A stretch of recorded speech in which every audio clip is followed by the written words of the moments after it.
vagabundo, maconheiro, idiota.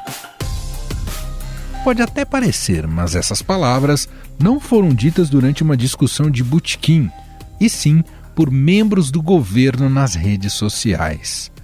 Nos últimos dias, integrantes da ala mais radical e à direita da gestão Bolsonaro têm protagonizado ataques contra críticos do Palácio do Planalto.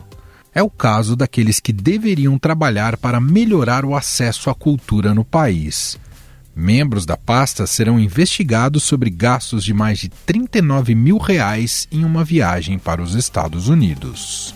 O pedido de investigação contra Mário Frias, secretário de Cultura do presidente Jair Bolsonaro, partiu do Ministério Público e também do Tribunal de Contas da União. A suspeita é que Mário Frias superfaturou uma viagem a Nova York em dezembro. Por causa dessa situação, o secretário especial da Cultura, Mário Frias, teve sua viagem para a Rússia, Hungria e Polônia cancelada. O escritor Paulo Coelho comemorou a notícia nas redes sociais e foi chamado de maconheiro e idiota pelo secretário nacional de Fomento e Incentivo à Cultura, André Porciúncula. Ele falou, por acaso ele é um gênio que não consome maconha? Reitero, maconheiro idiota, porque ele já tinha chamado o Paulo Coelho de maconheiro idiota. Ao mesmo tempo, outro integrante do governo Bolsonaro resolveu dar as caras e proferir agressões no Twitter.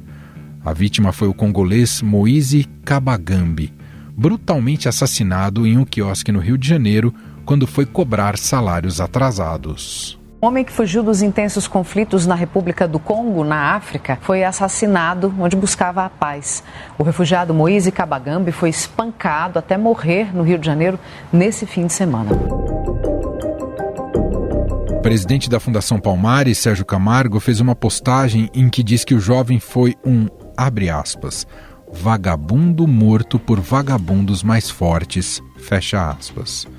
Camargo já havia dito anteriormente que não havia a menor possibilidade da instituição prestar uma homenagem ao congolês. Mais uma vez, uma grande repercussão envolvendo o nome do presidente da Fundação Palmares. Desta vez, ele chamou o Moise de vagabundo e falou que esse crime nada tem a ver com racismo. Falou ainda que ele estaria se envolvendo com pessoas com conduta duvidosa. A família de Moise comunicou que vai entrar com uma ação na justiça contra Sérgio Camargo. Mas como essas últimas declarações de membros do governo têm repercutido dentro do Palácio do Planalto e no mundo político? Quem nos traz mais essas informações é o repórter do Estadão em Brasília, Vinícius Valfré. Olá, Valfré, tudo bem? Seja bem-vindo. Olá, Manuel, ouvintes, obrigado. Valfré, na comitiva do presidente Jair Bolsonaro que viajou para a Rússia, houve um corte do secretário especial da Cultura, Mário Frias, e ele está envolto num escândalo aí em relação aos gastos que ele teve numa viagem para Nova York. Ou ele é foco, de uma crise relacionada a essa agenda que ele teve nos Estados Unidos. Ele, afinal, está incomodando mesmo o governo ou não, Valfré? Nossa, Manuel, tem casos em que nem o presidente Bolsonaro consegue muito defender, essa viagem a Nova York para encontrar com o lutador de jiu-jitsu da lendária família Gracie, muito respeitada no mundo todo, mas o Mário Frias é um secretário especial de cultura e a viagem pegou mal, assim, internamente, e mesmo para alguns integrantes da base.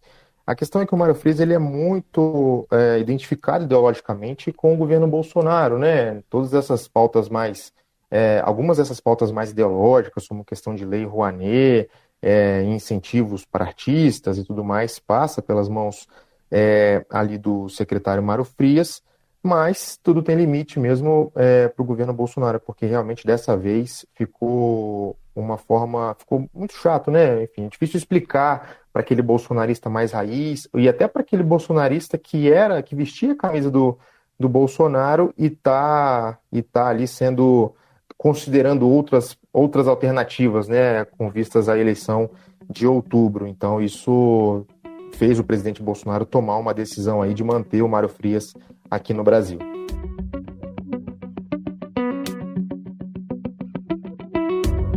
O Valfré, no entorno do Bolsonaro, ele mantém um séquito, digamos, de aliados e de pessoas que estão com cargo no governo, que tem esse discurso mais atrelado à chamada guerra cultural, né? Mais um discurso ideologizado e muito identificado com o que chamamos de bolsonarismo.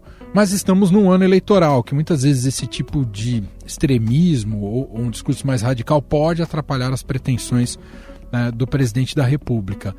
O que você tem ouvido aí em Brasília em relação a esse tipo de estratégia? E não se restringe só ao Mário Frias, né? Temos o Sérgio Camargo na Fundação Palmares, que tem também promovido, e não é de hoje, né, embates muito perigosos nas redes sociais e que expõem muito o governo. O que você tem ouvido aí em Brasília em relação a essas, digamos, a esses comportamentos e essas pessoas que estão no entorno do Bolsonaro? Eu tenho ouvido, Manuel, que o presidente Bolsonaro e o governo, eles dependem dessa forte carga ideológica em seus atos, e os sinais que o presidente dá para os seus aliados é que quanto mais bolsonarista eles são, mais queridos eles são pela família. E isso porque, assim como tem sido durante todo o governo, essa questão do acerramento, da provocação, isso ajuda o presidente Bolsonaro a manter ali um grupo de apoio numa faixa de cerca de 30%, que conforme os analistas vem dando a ele a sustentação que ele manteve no poder, apesar de tudo, né? Apesar das crises, do desemprego, da pandemia e etc. E essa base sólida ali da casa dos 30%, ela é fundamental para o presidente e vem sofrendo abalos. E por isso, nesse acirramento, nesse radicalismo, isso interessa ao Bolsonaro para tentar manter essa base o mais coesa possível. Porque, por exemplo, quando o juiz Sérgio Moro surge como pré-candidato, com uma agenda anticorrupção, anti-incompetência, ele acessa o pessoal que veste a camisa do Bolsonaro. Quando o Bolsonaro, que era contra os acordões, contra a velha política, se rende ao Centrão, se filia ao PL do Valdemar Costa Neto, essa base começa a cogitar uma alternativa. E para ele manter aí esses 25%, 30%, é fundamental para ele chegar no segundo turno, né? E tem um outro ponto ainda, Manuel, que a gente ouve aqui por Brasília, sobre essa insistência na briga, que é a seguinte: hoje tem, segundo as pesquisas, uma chance real de o Bolsonaro não ser reeleito. E aí é preciso que tanto ele quanto os filhos, né, se preparem para manter vivo o bolsonarismo como, quem sabe, aí a principal força de oposição a partir de 2023. Por isso, seria importante para o clã Bolsonaro manter essa corda bastante esticada, até porque a gente também vê aí alguns movimentos ainda embrionários da direita, mas que podem superar ou pelo menos dividir espaço ali com o bolsonarismo. Para citar ainda com pouca relevância, mas, por exemplo, o ex-ministro da Educação, o Abra Weintraub, a relação dele está estremecida com a família, e ele tem falado aí por São Paulo em um movimento conservador sem o Centrão, por exemplo. Então, pelo que a gente ouve aqui, faz sentido insistir com essa agenda, mas isso tem aí, por outro lado, um ônus muito grande para o presidente, que ninguém sabe exatamente se isso vai dar certo ou se vai dar errado para ele. O filho dele, Flávio Bolsonaro, senador, numa entrevista ao Globo, falou talvez da necessidade até do Bolsonaro evitar um discurso anti-vacina. Isso ainda é muito incerto diante de todos os comportamentos que ele teve até aqui, não é, Valfré? Pois é, Manuel, é bastante incerto, mas veja, mesmo gente da base fala, olha, o Bolsonaro tem que manter esse discurso radical, ideológico, anti-vacina, só que isso tem um problema, né? Porque, por exemplo, você citou o caso do filho, o senador Flávio Bolsonaro, entre alguns aliados existe uma convicção de que, digamos, a displicência, digamos assim, do Bolsonaro com a pandemia e com a vacinação vai fazer ele pagar um preço muito alto. Entre algumas dessas pessoas ali do núcleo mais próximo do presidente no Congresso, tem uma avaliação de que, se o Bolsonaro tivesse se empenhado em promover a imunização das pessoas, por exemplo, o cenário eleitoral para ele seria completamente diferente, né? E agora não seria impossível a gente ver aí nos próximos meses o presidente, por exemplo, tomando uma vacina, por exemplo, contra a Covid-19. E tem, Manuel, ainda um fator pragmático, assim, né? Ainda só para insistir um ponto nessa coisa da importância para ele de manter a corda esticada. No fim do ano passado, ali, o Bolsonaro até tentou, por 40, 60 dias, adotar um tom assim, de moderação. Aliviou lá a confusão com Alexandre de Moraes, Barroso, ministro do Supremo, só que isso não se reverte positivamente para ele nas pesquisas. A taxa de rejeição continua alta, mesmo quando ele baixa o tom. Então, assim, para ele, talvez seja interessante manter essa guerra, essa disputa ideológica, mas sabendo aí que é possível que ele tenha...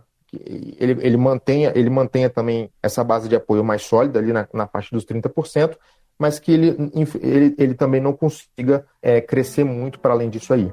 Muito bem, Vinícius Valfré, repórter do Estadão em Brasília, trazendo mais informações aqui para a gente acompanhando um pouco mais ali o núcleo do governo Bolsonaro. Obrigado, viu, Valfré? Valeu, Manuel, até a próxima.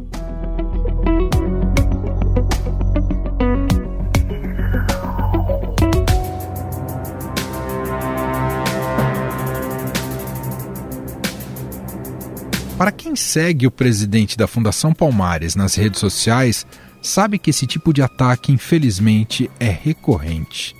Sérgio Camargo já chegou a dizer que no Brasil existe um racismo Nutella e que, abre aspas, a negrada daqui reclama porque é imbecil e desinformada pela esquerda, fecha aspas. O Sérgio escreveu, certa vez, que o racismo no Brasil é Nutella, ao contrário dos Estados Unidos, onde existe, segundo ele, um racismo real. E completou, aspas, a negrada daqui reclama porque é imbecil e desinformada pela esquerda, fecha aspas. Sérgio Camargo também ironizou o Dia da Consciência Negra, xingou o Zumbi dos Palmares e chamou o movimento negro de escória maldita. O presidente da instituição é conhecido pelo seu alto grau de alinhamento com o presidente Jair Bolsonaro. Inclusive, ele é crítico da obrigatoriedade da vacinação contra a Covid e das medidas restritivas, como isolamento, para conter o vírus.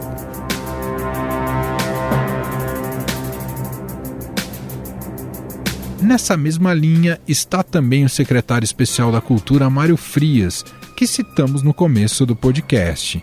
Em dezembro do ano passado, ele se revoltou nas redes sociais ao contar que a mulher e a filha tiveram que deixar o hotel em que estavam hospedadas no Rio por não apresentarem passaporte de vacinação. Defendo profundamente o direito de que a gente possa decidir se queremos ou não ser vacinados. Minha esposa e minha filha de 10 anos ficaram por algumas horas sem saber o que fazer no Rio de Janeiro. Eu estava fora do Brasil, numa agenda oficial, e me senti extremamente desamparado. O prefeitinho do Rio ainda se deu ao trabalho de fazer piada com o que aconteceu com a minha esposa e com a minha filha. O problema é que, na avaliação de apoiadores do governo, esse discurso mais radical só tem reverberado, em forma de apoio, no seio do bolsonarismo e tem prejudicado o presidente na tentativa de conquistar novos votos para a reeleição. O presidente tem sido pressionado por ministros e aliados a abandonar o discurso antivacina. Em entrevista ao jornal O Globo, o senador Flávio Bolsonaro, que coordena a campanha do pai, afirmou que o discurso a respeito da imunização trouxe desgastes para Bolsonaro. Agora, eu não consigo entender essa gana por vacina. Nós não somos negacionistas. Eu nunca falei que a vacina ia ser obrigatória. Eu sempre falei, do que depender de nós, é facultada a vacina.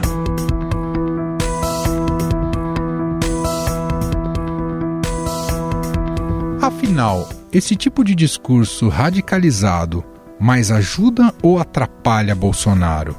Qual papel terá a extrema-direita nessas eleições? Sobre esse assunto, vamos conversar com a antropóloga e coordenadora do Observatório da Extrema-Direita, Isabela Calil.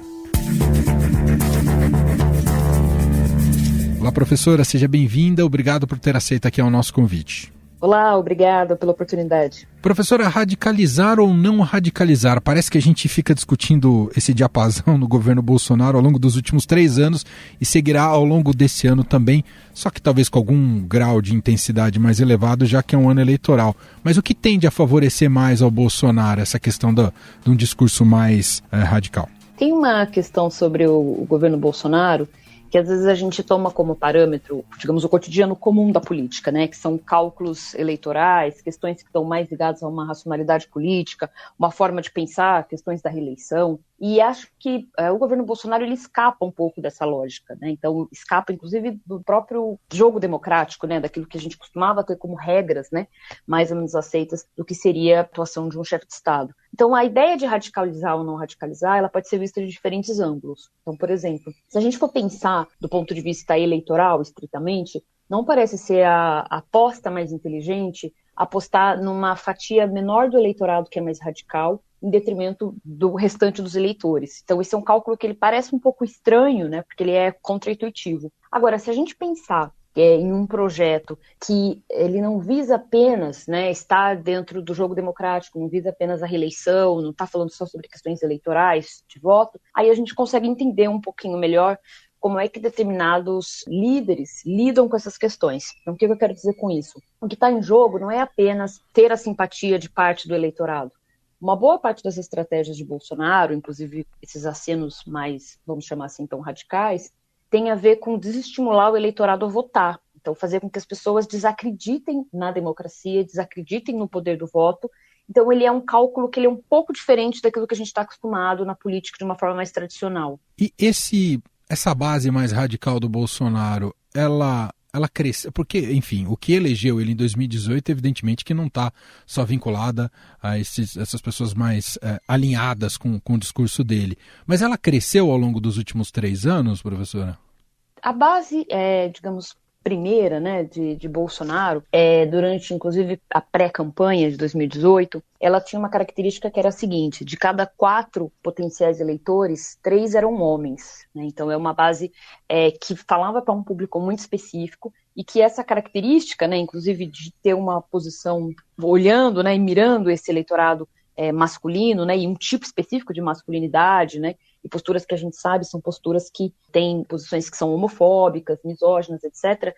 Ele, digamos, esse é o habitat natural do Bolsonaro. É ali que habita o bolsonarismo, é ali que habita os eleitores que você está chamando de mais radicais, né, essa base. Então, o que acontece é que essa base, ela se manteve, digamos assim. Por quê? Porque aconteceram várias coisas. Em parte, esse eleitorado, ele se ampliou, então ele aumentou, mas em parte também ele se desiludiu com o Bolsonaro, muitas vezes porque achavam no Bolsonaro, não conseguiam ver no Bolsonaro a expectativa, né, respondida, que foi aquela promessa de campanha. Isso especialmente, por exemplo, em relação à ampliação da posse e do porte de armas para a população de maneira mais geral, ainda que a gente tenha avanços, né, em relação a posições que são nessa direção, mas não da maneira como esse eleitorado esperava, né, que todo mundo conseguisse ter armas, né, dessa base, que fosse uma coisa mais facilitada. Então, o que acontece é que a gente poderia dizer que ela está relativamente estável de 2018 para cá. Então, essa base radical, existe um aumento do radicalismo no Brasil, existe um fenômeno global, existe um aumento de grupos mais radicais, grupos de extrema-direita no Brasil e em outros contextos, mas essa base de Bolsonaro, ela se mantém relativamente estável, ou seja, ela perde por um lado e ganha adeptos por outro. Em 2018, professora, pelo contexto, até fez muito sentido, né, que alguém, entre aspas, fora da política, ou com discurso de fora da política, tivesse o sucesso que teve, como observamos com Bolsonaro, que veio com um discurso muito raivoso e de um discurso de destruir tudo que estava colocado aí. Claro que isso se manteve também ao longo de todo o mandato dele. Mas, pensando nessas eleições de 22, o discurso de ódio vai atrair mais votos do que o de ódio, de destruir um suposto inimigo? Vai ter mais votos vai atrair mais votos do que um discurso de esperança?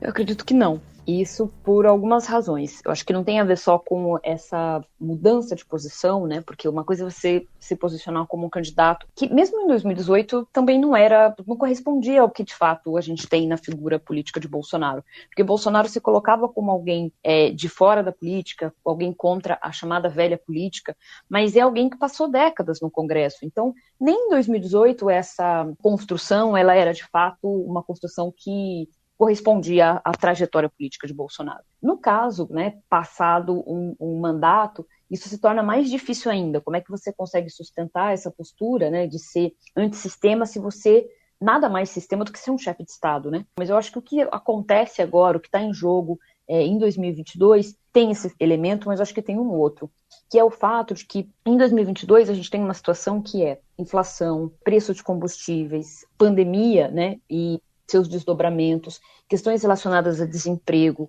a alta do custo de alimentos, e isso mesmo entre segmentos que são segmentos que tenderiam a apoiar Bolsonaro, porque já tinham apoiado em 2018, como, por exemplo, setores religiosos mais conservadores, não só evangélicos, mas setores mais religiosos conservadores que se fiam no Bolsonaro, que apoiam um conjunto de pautas que tem a ver com questões relacionadas a costumes, moralidades. Então, o que acontece é que esse conjunto de elementos, além da gestão da pandemia em si, e aí nesse caso eu destaco a importância da CPI da pandemia do ponto de vista da opinião pública. Ainda que a gente não tenha visto desdobramentos da CPI da pandemia em relação à responsabilização política e jurídica de Bolsonaro, ficou claro, por exemplo, que Bolsonaro, ele repetidamente deixou, né, de responder à oferta de vacinas, enquanto a gente tinha uma situação que ainda continua grave, mas gravíssima, né, no contexto da pandemia.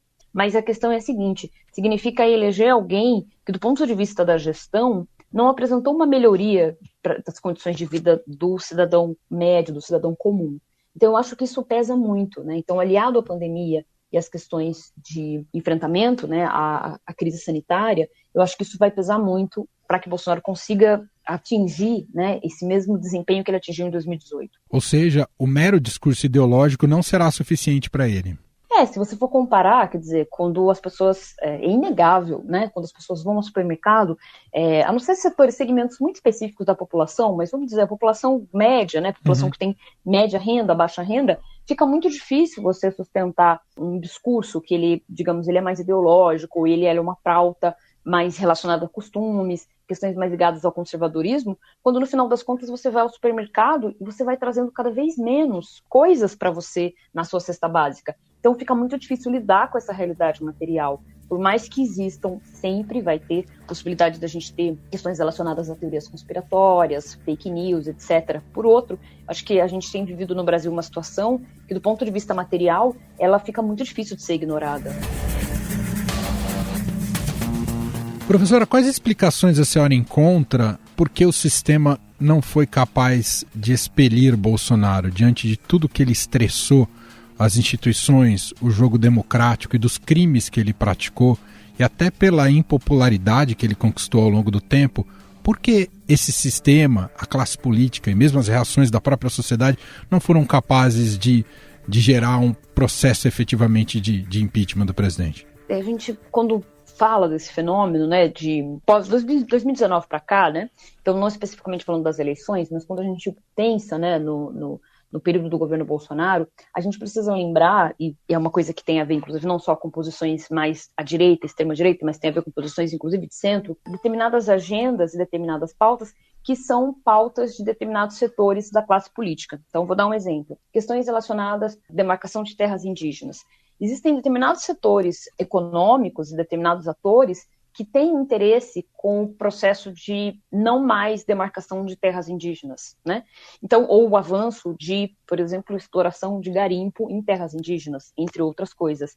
Então, isso não tem a ver só com uma agenda específica do Bolsonaro. O Bolsonaro consegue ter apoio dessa agenda, por exemplo. Isso tem a ver com uma série de questões que não estão relacionadas apenas à atuação específica de Bolsonaro ou do seu apoio em relação à direita e extrema-direita. Tem a ver com interesses que Bolsonaro representa, que são mais amplos e que ele, enfim, se torna um líder que consegue, em parte, entregar e atender a esses interesses. A gente viu como foi o processo de troca de governo, de eleições nos Estados Unidos, né, com a saída do Trump e a chegada do Biden. Foi um processo muito traumático. Há o mesmo risco ainda para o Brasil de ser algo muito traumático e até imprevisível, professora? Uma vez me perguntaram se a gente poderia viver uma coisa parecida com o que aconteceu no Capitólio, na invasão do Capitólio. E a minha resposta foi que a gente já viveu no Brasil uma coisa parecida. O desdobramento foi um pouco diferente, mas a gente já teve situações no Brasil que foram situações que, por muito pouco, né, não foram situações limites que a gente chega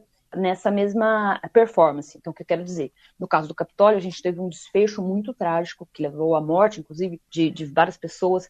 Mas no caso do Brasil, a gente teve uma situação bem próxima, que era a de uma liderança, né, um líder incitando, né, parte da sua base mais radical contra o Congresso Nacional. A gente teve as manifestações do 7 de setembro do ano passado, que foram manifestações que colocaram a população brasileira e a sociedade brasileira numa espécie de limite, né, numa situação de muita atenção para saber quais seriam os desdobramentos.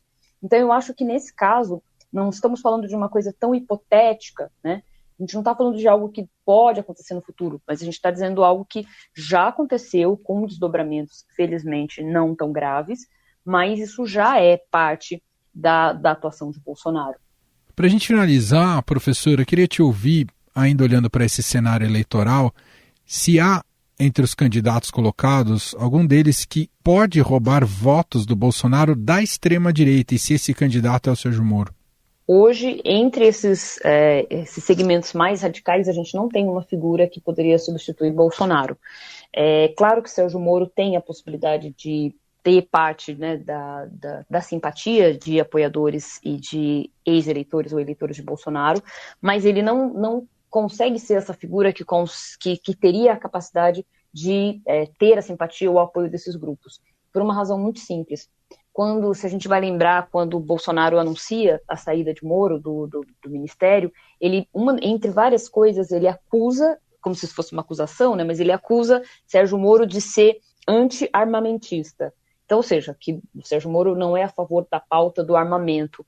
Então, entre esses grupos, esses segmentos mais radicais, Bolsonaro conseguiu criar uma narrativa de que o Moro não seria suficientemente forte, né, no sentido de ter essa possibilidade de lidar com essas pautas, principalmente ligadas a questões do armamento. Muito bem, essa é Isabela Calil, antropóloga, coordenadora do Observatório da Extrema-Direita, professora da Fundação Escola de Sociologia e Política de São Paulo. Professora, te agradeço demais aqui pelas análises e pela conversa com a gente. Um abraço e até a próxima. Eu que agradeço, obrigada. Estadão Notícias. Este foi o Estadão Notícias de hoje, terça-feira, dia 15 de fevereiro de 2022. A apresentação foi minha, Emanuel Bonfim. Na produção, edição e roteiro, Gustavo Lopes, Jefferson Perleberg e Ana Paula Niederauer. A montagem é de Moacir Biasi. O nosso e-mail, podcast@estadão.com. Um abraço para você e até mais.